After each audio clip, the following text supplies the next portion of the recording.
Hi, welcome to Revive Ministries Podcast.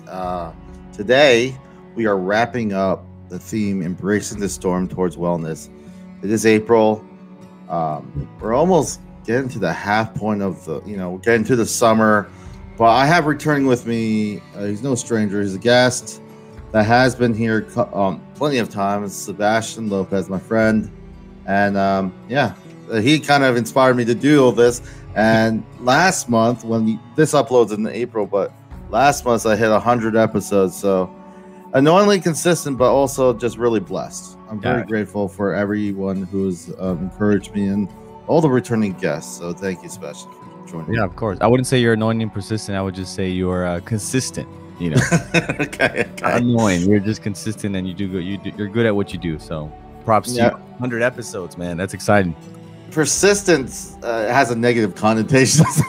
Like consistent is a little bit more accepting. But anyway, consistent. Yeah, go ahead.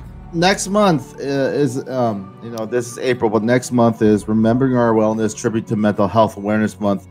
And a lot of times we remember because it has a pivotal point, like storms. And we're talking about storms today, and they could be the catalyst, sometimes an opportunity to move forward in our healing. I want to share a disclaimer for those who are out there. If you are in crisis, I encourage you to seek professional help. The crisis hotline in the United States is 1-800-273-8255. Yeah. It's National Suicide Prevention Lifeline. As always, Sebastian, I'm going to start off with a quote. And this quote is from someone named Unknown.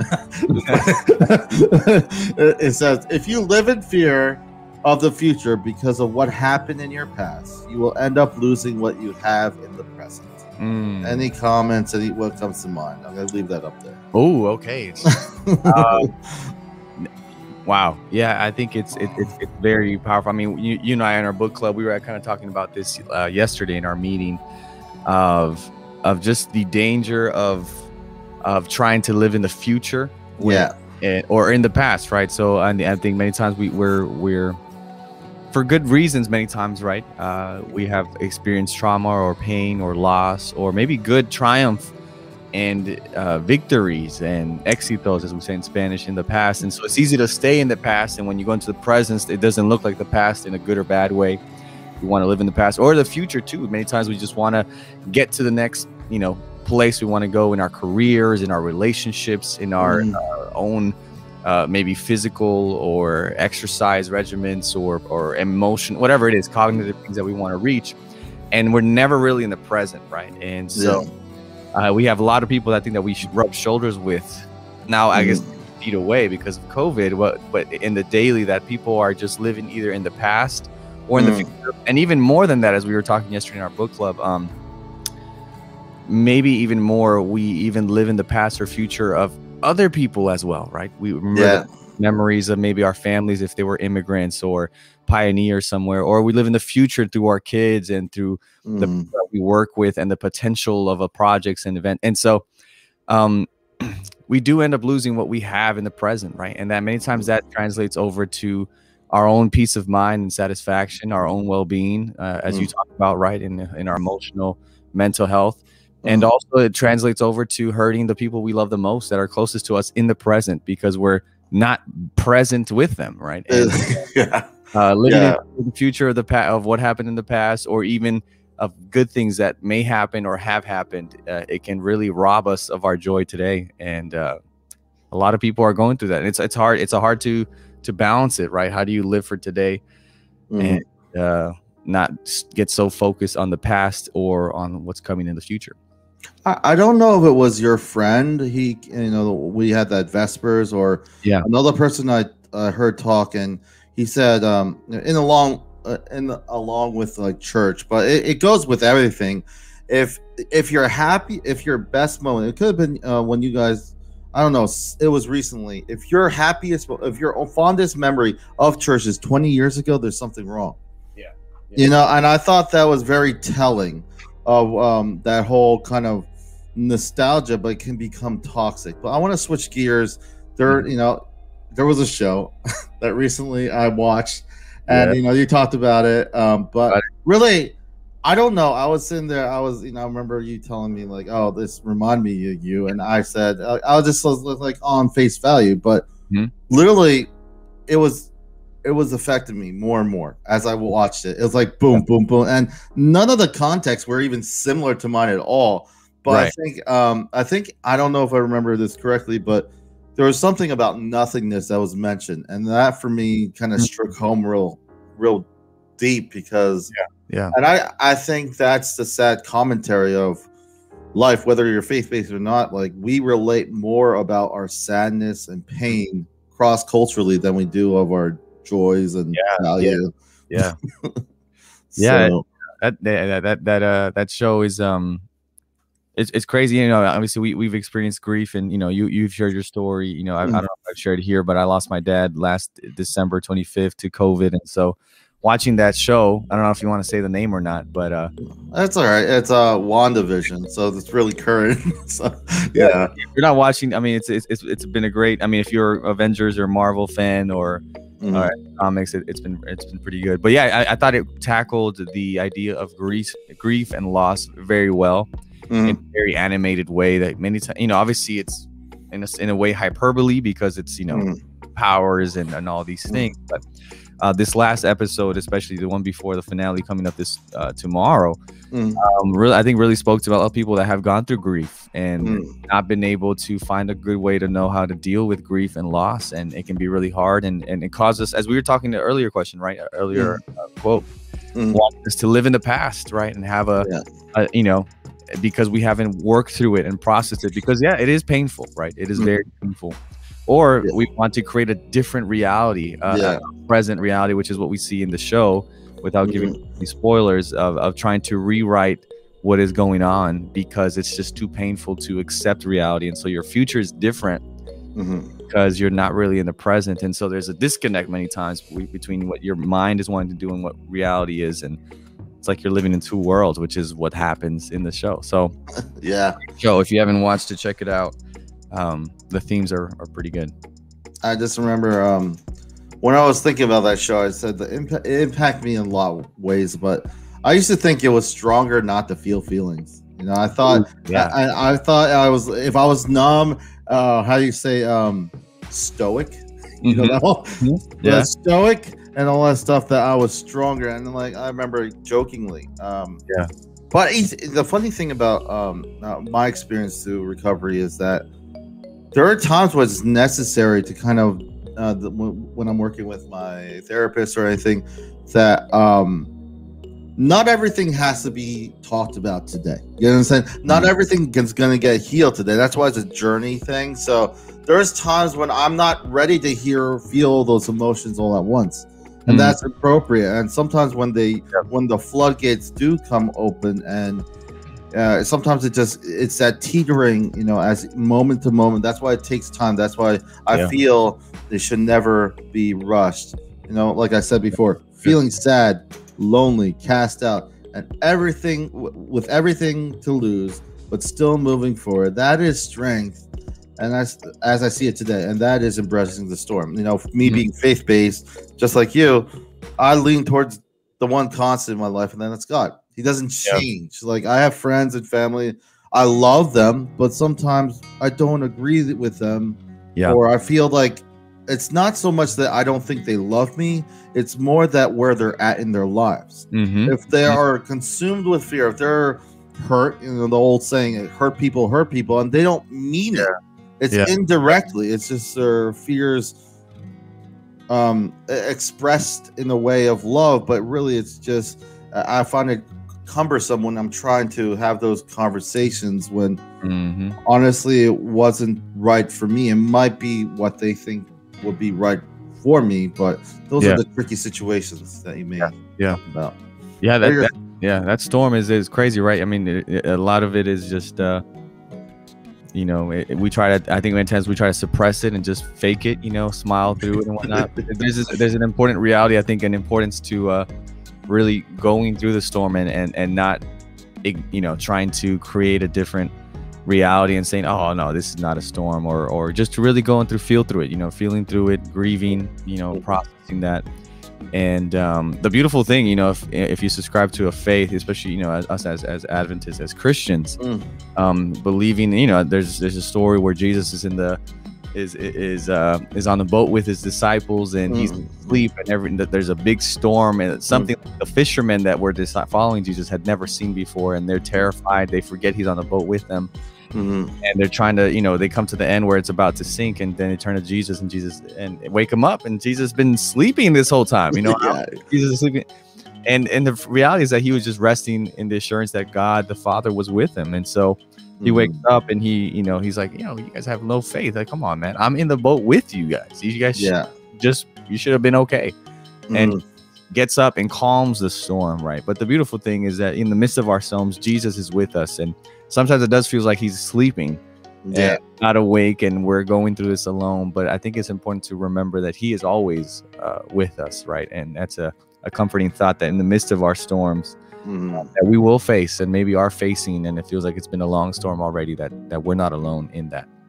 I do like I like that story of him in the boat. Kind of remind me of various other stories that are kind of contradiction still playing out today. You know, like all of us could be on the boat, you know, this, but the theme is still there. The urgency to get this storm to stop, or to find protection, find safety in any which way. And I find, whether you're faith-based or not, there's lessons to be learned about that. Nothing's going to be done in one day. And I never, like, if you put that pressure on, and I feel, interestingly enough, in recovery is the same way, because there are days that are not, you know, there's not these big moments of recovery where I make a huge stride forward. A lot of times I feel great, and then I feel not so great, really bad, and then I try to get up. And that's kind of lends to this quote that I'm going to read. It says, courage doesn't always roar. Sometimes courage is the quiet voice at the end of the day saying, I will try again tomorrow. So, like, for me, I feel a lot of times I had days like that. It wasn't, and I feel, I just want to hear your insight on this, and then as we kind of.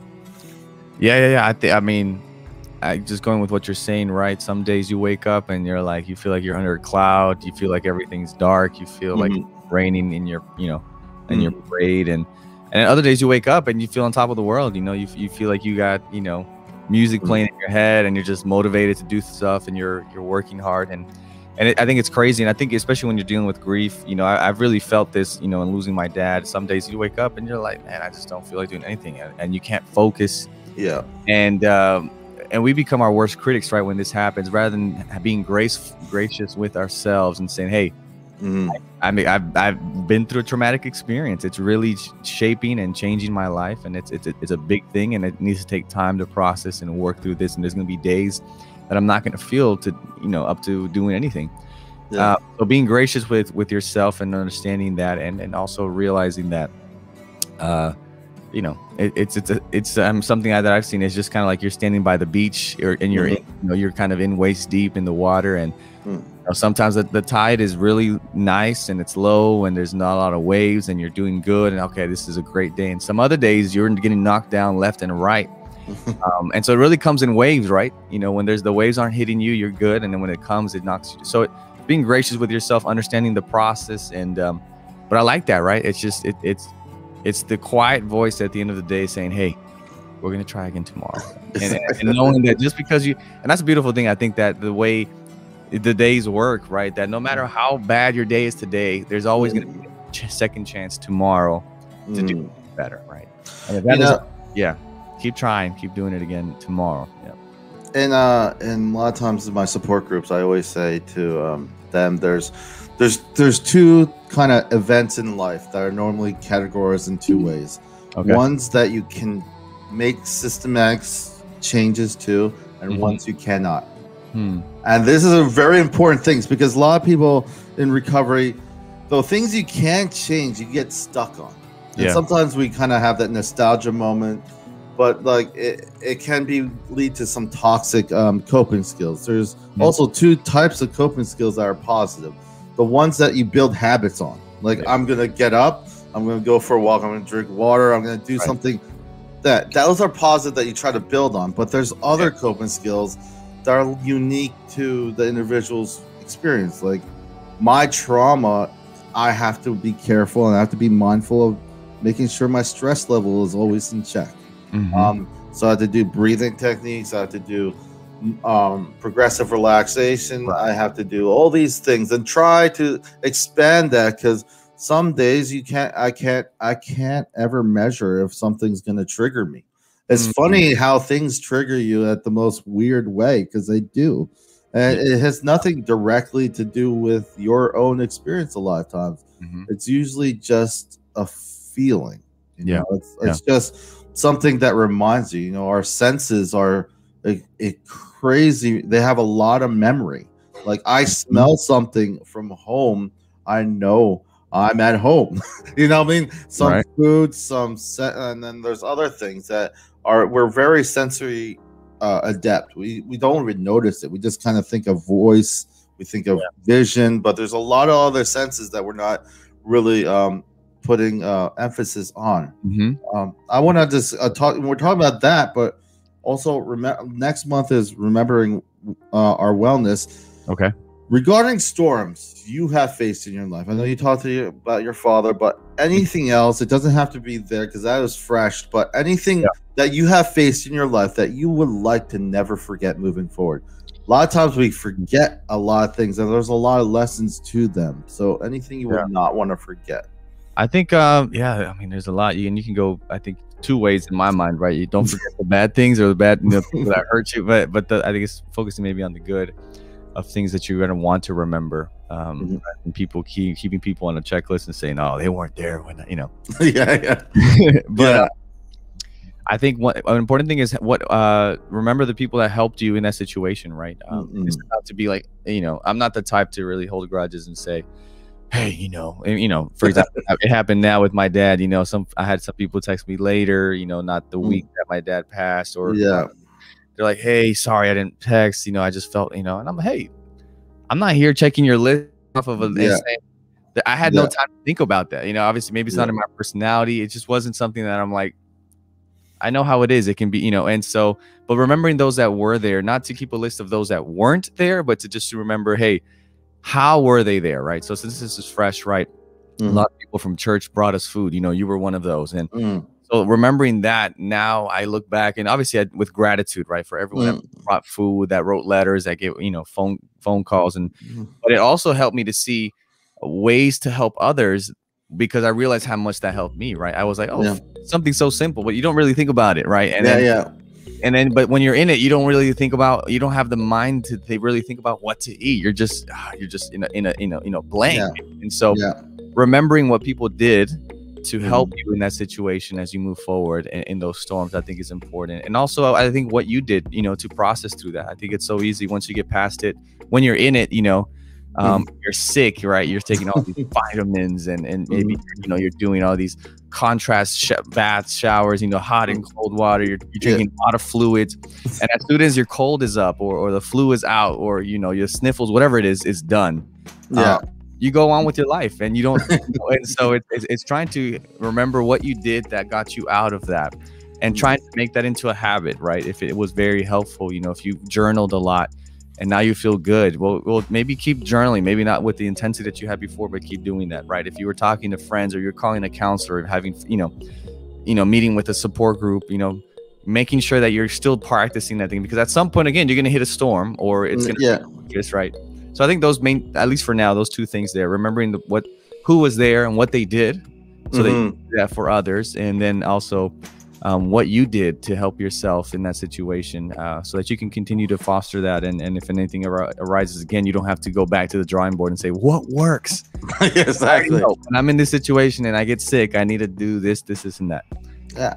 I think like I was lamenting before, there's two types of ways, at least in my support groups, we try to cope. Is ones that we build a habit on, positive things, and another one are for those rainy days that we try to remember what helped, what did help.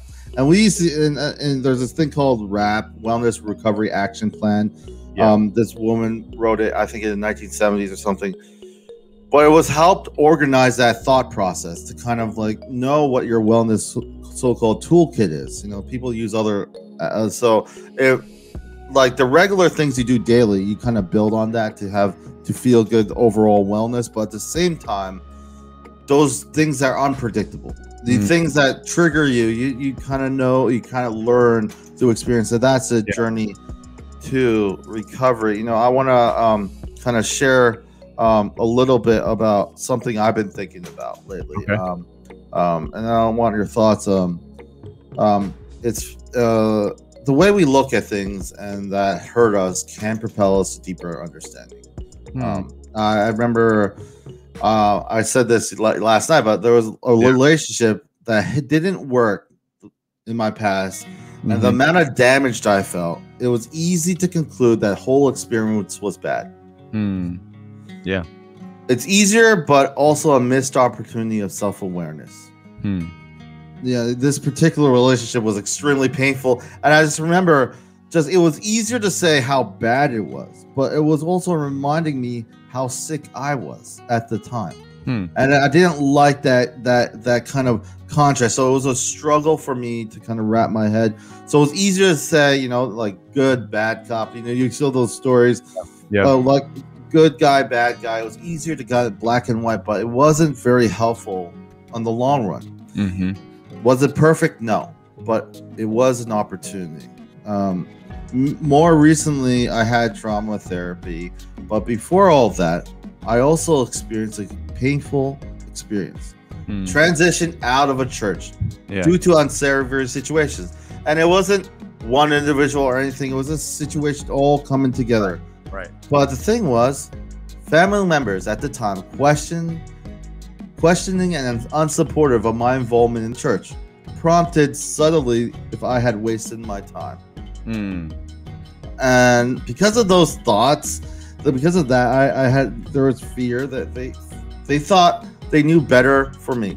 And this sounds cringeworthy, I know. But the thing was, that painted a picture of how much of an outsider I felt. Especially when I went, I remember going in your church, and it was painful to sit there. It was painful just to sit there because I don't know. There's so many conflicting thoughts in my mind. Like some people were saying, I wasted all these years, but they didn't make sense because I thought I made so much healing, and it was such a complex thing. And I saw it was just for me going through that, feeling through that. Yeah. It was an opportunity to grow. Yeah. I held like you said, I held no anger to those unsupportive people because they were in their life. They're in a different season of life. Right. I'm just blessed having in my life to have the strength through my faith experience to do what was right for me and not based on their own fears. Right.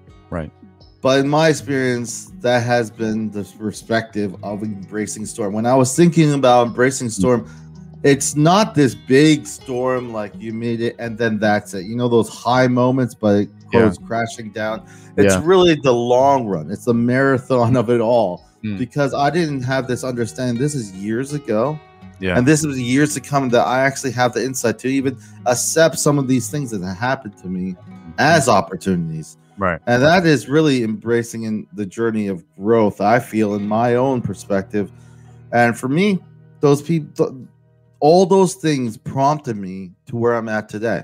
And for me, I think you kind of talked about the idea of the people around us and how much you've been blessed, and with all that was going on with your father's death and everything else. There's so many loose ends. You know how much I hate loose ends. There's so much busyness, and I can't imagine the amount of tension you have getting pulled here and there, and sometimes you just don't want to feel these feelings, and that's okay. I always say that a lot of times it's okay to not be okay. I remember when I was sick, my parents, it was hard for me to feel anything because they're so afraid that I was going to get worse. But at the same time, through my faith and through good support, friends like you, Sebastian, and people around me in the community and my family, it's not static. That's the one thing I want to tell people who are listening. Like these people that I mentioned that weren't supportive, they were unsupportive. They don't even know. They were not malice. It was just where they were at the time. And for me, I hold no gripe. I'm just so grateful for getting through all that. I want to just wrap things up, but anything you would like to add or share? What I just shared, anything else you want to add as we wrap up? Yeah, I want to quote the lyrics of Elsa from Let It Go. Obviously, there's the themes in that movie and whatnot, but I thought it's interesting, right? How there's this idea, how you were saying, right? When you're dealing with grief and trauma, when people don't know how to deal with it, sometimes they'll tell you to shun it or hide it or keep it inside, ignore it, don't think about it, conceal it, don't feel it, don't let them know. Yeah, exactly. No, you gotta let it go, so there's this idea where it's just like you're saying, you gotta feel it. If you want to process through it and work through it, you really have to go through it. You can't jump over it. And so it comes to a point where you kind of have to have that conversation like Elsa did, where, hey, I'm gonna let it go. I don't care what they're gonna say. Let the storm rage on. The cold never bothered me anyway. Obviously, she's kind of bitter, and it's a different. Yeah. But yeah, just really being open with that and saying, hey, I'm gonna go through this, and people may not understand, and it's okay. Like you said, your family members may think you're okay, and people with good intentions have that, right? Where they will counsel you to not feel or think about it so that you just stop feeling that way. And it's like, no, that's not, you can't ignore it. Won't make the problem go away, right? It's always going to be there, simmering in the background. So you really have to face it and confront it. But again, as we have in this basis of the Christian faith, where we know that God is with us, and so we can face any challenge or thing that we face, and that gives us a lot of hope in the midst of that. So just want to encourage people, there's a lot of hurt people, and it may seem like you're the only one maybe in your circle and your sphere of influence, but there are many people, and reality is you can be a catalyst for those around you to say, hey, it's okay to really show that I'm vulnerable and raw and broken, and say, hey, I need help. And that may be something that other people need to see and say, hey, you know what? So maybe it's okay to show that we don't have our lives figured out, that social media doesn't really paint the whole picture. It's just the perfect picture that we put up. But behind closed doors, everyone is broken and struggling. And so not putting on this fakeicity. I don't know. That's not right. In this, and really trying to be real and raw, and that you never know, it's going to bring healing to you, and it also may bring healing to someone else to know that they can be themselves. Yeah, and I feel that I just want to say this as a final thought as we wrap up is not every day is a crisis. Not every day can be a crisis situation. Not every day is going to be happy. Some days are just going to be right in the middle. Some days will be really exciting. But the point is that we always have to move forward. The last principle of support in NAMI is we never give up hope. It's funny because there's principle of support in NAMI because it kind of knows the fact that sometimes it's hard for us to know how to support each other. Yeah. One of the things it also says is we never look at anyone's problems less than our own. It's incredibly hard for a lot of us.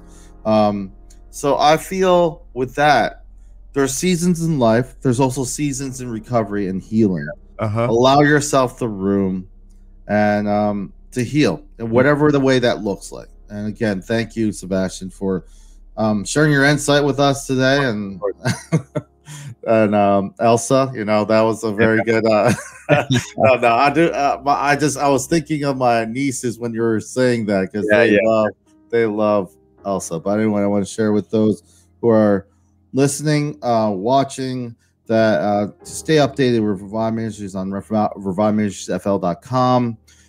This is goodbye from Revive Ministries Podcast, leaving with this last quote. It's what we've been saying the whole time. We always must move forward. It's from Martin Luther King. I've been using this a bit lately. It says, if you can't fly, then run. If you can't run, then walk. If you can't walk, then crawl. But whatever you do, you have to keep moving forward.